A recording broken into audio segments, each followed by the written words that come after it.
atelier yatunganijwe na ARSO, Organisation Régionale Africaine de Normalisation. Nk'uko muvyumva n'abantu bariko baragira norme ku rwego rwa Afrika. Rero bariko baragira norme ku rwego rwa Afrika, uca wumva yuko muri ARSO isoko turiko turarondera twese ni isoko rya zone de libre échange continentale africaine mwumva yitwa ZERCAF Burundi bwarinjiyemwo, nibaza ko ari mu 2021 turimwo.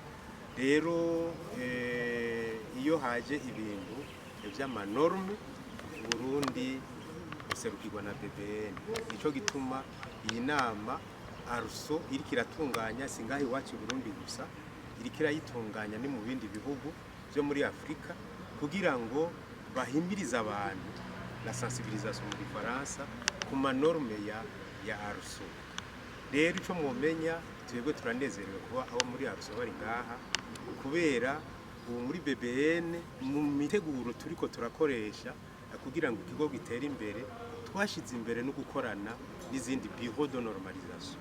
Muri ARSO twinjiye icese muri ARSO mu mwaka uheze itariki 29 z'ukwezi kwa gatandatu, ni naco gituma ubona baje ngaha. Ubu turi mu makomite technique ya ARSO yo gukora amanorme. Rero uno munsi baje ngaha iwacu kugira ngo babonane nico twita abo vyerekeye les parties prenantes, bumve yuko ARSO iriho igomba yuko kw'isoko ya Afrika hashoka ibintu bikwijije ibyangombwa bishobora guhiganwa, ivyonona amagara y'abantu, hanyuma n'Uburundi ku rwego rw'igihugu ntirusigwe ku rwego rwa Afrika. Iyo soko ya ZERCAF hazokora norme za ARSO. Hakoze norme za ARSO ubu turimwo amakomite technique azikora canke azarumoniza canke azadopta turimwo. Urumva rero nubwo yababwiye secrétaire général iracari kure, ariko nibaza yuko dutegerezwa kubakurikira kandi tugira na tombora.